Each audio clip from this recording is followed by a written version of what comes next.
kasih Aris. Oke anak-anak, selanjutnya Ibu akan mengabsen dulu ya. Semuanya hadir? Hadir, Bu. Tidak ada yang absen? Tidak, Bu. Yuni, hadir? Hadir, Bu. Jean.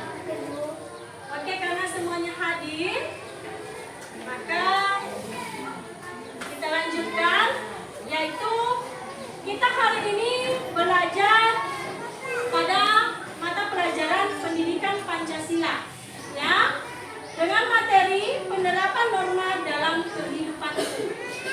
Baik anak-anak, sebelum kita masuk pada tujuan pembelajaran kita hari ini, Ibu kasih persepsi dulu ya. Pernahkah anak-anak membantu teman yang sedang kesusahan? Ya, Lois?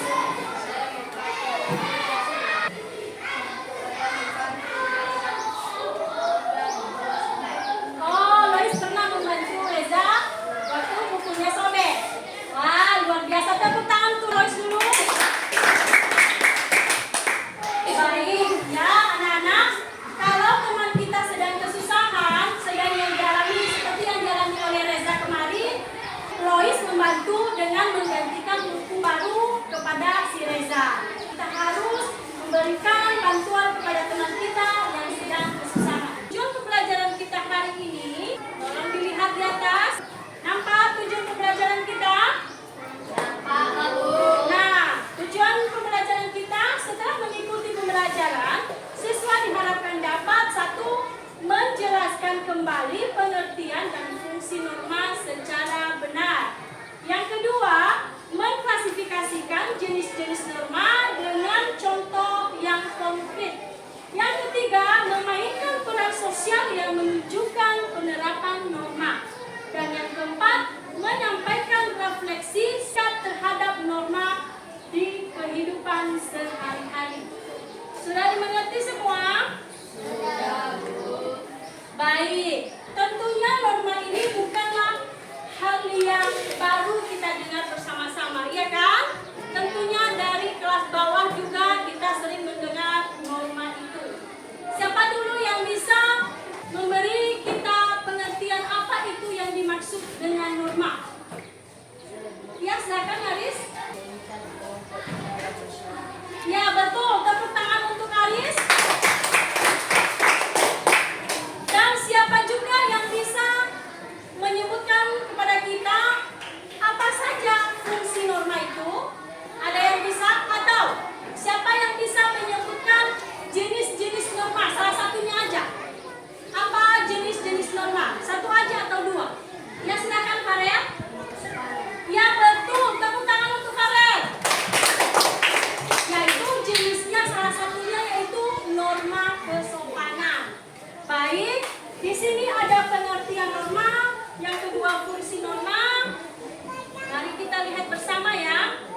Nah, norma ini adalah aturan atau pedoman hidup yang mengatur perilaku manusia dalam kehidupan bermasyarakat. Ya, norma ini yang mengatur perilaku kita. Kalau tidak ada norma, mau jadi apa kita ini? Karena tidak ada pembatas antara satu dengan yang lain. Pasti kalau tidak ada norma pembatas ini antara perilaku sesama, maka kita akan kacau, akan berantakan. Cara hidup kita akan berantakan, semena-mena terhadap teman karena tidak ada pembatas. Tidak ada norma yang membatasi kita. Oke, sampai di sini mengerti? Baik, selanjutnya apa fungsi norma? Ya, fungsi norma ini seperti yang sudah terlihat pada anak-anak. Ya, fungsi norma ini ada 3. Bisa disebutkan Nesa? Baca.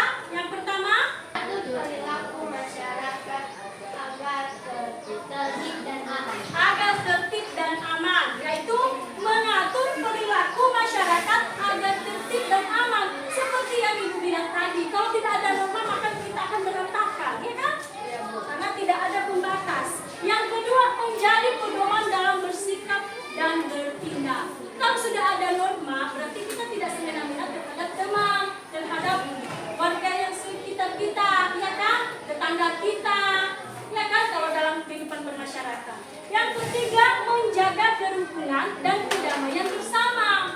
Ya kita bisa damai karena kita sudah memiliki pembatas berperilaku. Itu norma. Berikut ini yang nomor 3, jenis-jenis norma. Seperti yang disebutkan oleh teman kita Farel tadi, yaitu salah satunya adalah jenis norma kesopanan. Di sini tadi yang disebut sama Farel, ya. Ini ada jenis-jenis norma. Ada berapa jenis-jenis norma di sini? Nah, ada 4. Yang pertama, norma agama. Norma agama ini apa? Silakan Rabona dibaca dulu penjelasan singkatnya apa itu norma agama. Berdiri. Baca. Aturan dari ajaran agama yang dianut seseorang. Ya, betul, tepuk tangan untuk Rabona. Ya, itu norma agama adalah aturan dari ajaran agama yang dianut seseorang. Tentunya kita sebagai umat yang beragama memiliki kepercayaan yang berbeda-beda. Agama Kristen beda juga kepercayaannya. Agama Islam juga beda agama yang dipercayainya. Yaitu aturan dari ajaran agama. Tentunya agama Kristen ada juga aturan yang berlaku pada kepercayaannya tersebut, agama kepercayaannya tersebut. Begitu juga yang Islam, begitu juga Buddha dan yang lain-lain. Oke, contohnya di sini beribadah tepat waktu, tidak mencuri, ya kan? Berarti yang dianut di situ sama. Agama Islam juga melarang seseorang itu mencuri. Apa di agama Kristen juga dilarang mencuri? Yaitu norma agama.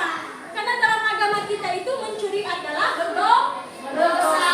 Berdosa besar apa berdosa kecil? Dosa besar. Dosa besar, ya. Beribadah tepat waktu. Di agama Kristen juga diperintahkan begitu. Di agama Islam juga begitu. Tidak boleh beribadah itu diundur-undur. Nanti saja. Padahal sudah waktunya beribadah, ya. Ya kan? Nanti saja kita mengelak. Itu tidak boleh karena sudah di aturan agama masing-masing. Yang kedua, norma hukum. Norma hukum ini adalah aturan tertulis yang dibuat negara dan bersifat wajib. Nah, ini bersifat wajib, ya. Ini bersifat wajib karena ada impasnya, ya. Kalau kita tidak melakukannya, maka seperti yang ada di contoh tidak mencuri, mematuhi lalu lintas. Kalau kita mencuri karena ini adalah sudah tertera pada undang-undang. Mencuri itu ada hukumannya. Hukumannya apa? Ditangkap, ya kan? Ditahan karena sudah melanggar undang-undang. Mencuri itu ada imbasnya. Yang kedua, melarang rambu lalu lintas. Nah, bawa kendaraan tidak pakai helm, itu bisa kita ditilang. Itu adalah peraturan yang dibuat oleh pemerintah. Itu maksudnya norma hukum, karena semua norma dalam hukum. Berikutnya norma kesopanan, yaitu aturan dalam pergaulan berdasarkan adat dan kebiasaan. Apa itu contohnya? Mengucapkan salam, bersikap sopan kepada orang tua. Ini adalah norma kesopanan. Tentunya anak-anak semua tahu bagaimana seharusnya bersikap sopan itu, kan? Kita bersikap sopan itu terhadap siapa? Satu, teman. Habis itu guru. Di rumah siapa? Orang tua. Kakak juga. Ada juga. Jangan mentang-mentang kita sudah besar, adik kita tinggal saja. Boleh, ya? Itu. Yang terakhir, norma kesusilaan. Aturan berdasarkan hati nurani atau moral. Yang ini tergantung dengan moral, berbicara dengan moral. Yaitu contohnya menolong orang lain dan tidak berbohong. Nah, makanya tadi dibilang ini adalah moral, ya. Empati kita kepada sesama, ya. Simpati, ya. Kita melihat teman kita sedang kesusahan, ya. Kita memiliki rasa simpati. Tentunya kita menolong teman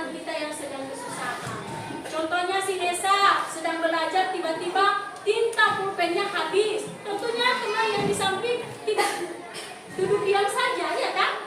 Kita merasa simpati sama Nesa. Kalau dia tidak bisa melanjutkan menulis, nanti dia ketinggalan catatannya. Jadi kita harus kasih pinjam. Begitu contohnya ya.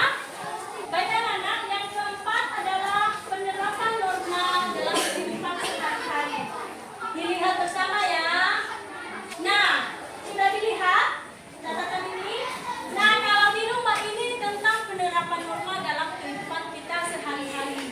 Kalau di rumah itu contohnya membantu orang tua berbicara sopan. Siapa dulu yang suka membantu orang tua?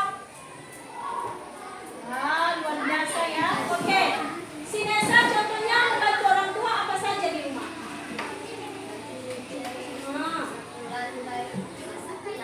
Iya, betul. Tepuk tangan untuk Nesa yang selalu membantu orang tuanya di rumah. Kata Nesa tadi, dia membantu orang tua cuci piring, memasak nasi, menyapu lantai. Tentunya kita harus ada membantu orang tua, bukan cuma tidur aja, main aja, ya kan? Tapi kita harus membantu orang tua. Itu adalah norma yang kita terapkan di rumah, di lingkungan kita, ya. Yang kedua di sekolah. Ayo, siapa yang tahu?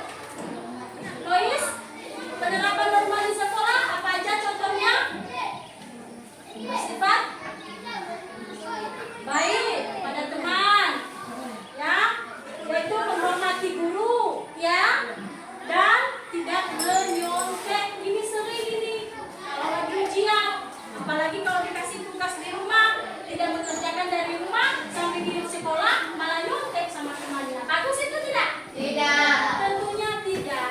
Itu adalah penerapan norma di sekolah. Kalau di masyarakat, coba diperhatikan Farel. Kalau di masyarakat, membuang sampah pada tempatnya, ikut kerja bakti. Ya, kita tidak boleh berdiam diri saja, tidak bergaul dengan masyarakat atau lingkungan kita di sekitar rumah.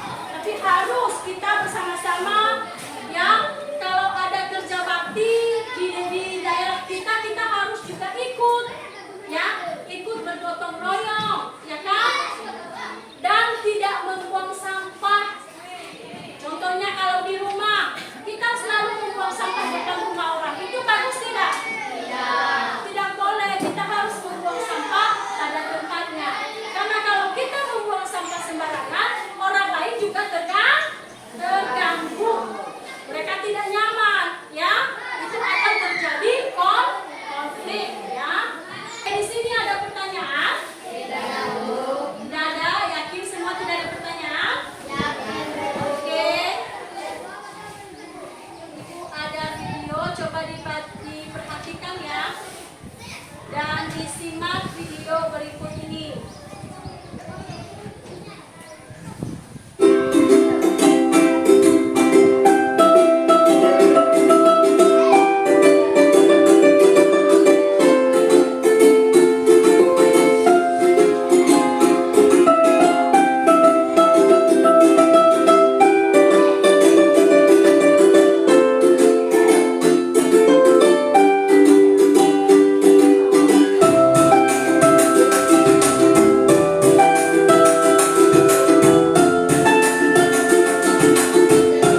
aturan yang sudah berlaku.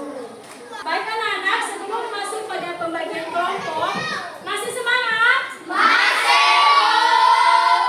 Kita tepuk konsentrasi dulu ya, kita speaking. 1, 2, 3, tepuk konsentrasi. Konsentrasi dimulai. Yes. Oke, terima kasih. Selanjutnya Ibu akan membagikan kelompok, ya. Ini adalah kelompok 1, ya. Dan ini adalah kelompok 2. 4 orang ya. Dan selanjutnya yang di sini kelompok 3 sebanyak 5 orang. Oke? Sampai di sini ada pertanyaan tentang pembagian kelompok? Baik, terima kasih kerjasamanya ya. Nah, berikut Ibu akan kasih LKPD untuk dikerjakan masing-masing kelompok, ya. Ini Ibu kasih LKPD dengan menuliskan nanti kita akan bermain peran dengan judul kalian akan bermain peran di norma kesusilaan, ya. Kalian lihat nanti apa judulnya, ya. Ibu kasih tugas tentang norma kesusilaan, oke? Dan ini Ibu kasih tugas kelompok tentang norma agama. Nanti kalian lihat judulnya ya. Judul skenario kalian tentukan. Ini Ibu kasih tentang norma kesopanan. Kalian lihat judulnya dan kasih judul skenario-nya. Lalu bermain peran nanti di atas. Baik anak-anak, sampai di sini ada pertanyaan tentang kerja kelompok? Tidak ada? Sudah dimengerti semua? Oke. Ibu beri waktu 10 menit untuk mengerjakan LKPD dan nanti akan mempresentasikan masing-masing kelompok. Baik Andi, bagaimana? Ada kendala? Kalian judul skenario-nya apa? Ya, bagus. Bagaimana Ramona? Ada kendala? Judul skenario kalian apa? Ya, melarang umat beribadah ya. Ada pertanyaan tentang kerja kelompok? Tidak ada? Tidak. Kalian judul skenario-nya apa? Oh ya, bagus. Oke. Baik anak-anak, sudah siap? Oke, kelompok berapa yang mau menampilkan presentasi kelompoknya? Oh, kelompok 3, silakan kelompok 3, depan.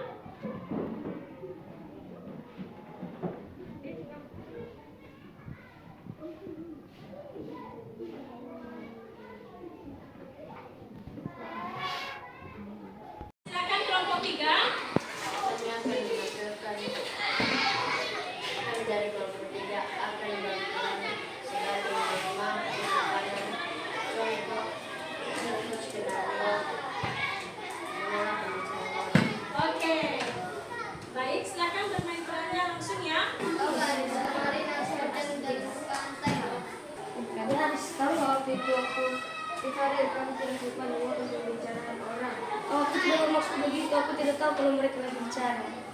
Oke, tepuk tangan. Nah, bagus ya, perannya bagus. Anak-anak, dari tampilan kelompok 3 tadi, 2 dan 1, kita sudah melihat bersama bagaimana penerapan norma itu. Sampai di sini ada pertanyaan? Semuanya sudah mengapresiasikan penerapan norma dalam kehidupan sehari-hari, sudah memberikan contoh, dan Ibu kasih nilai 10.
Ya,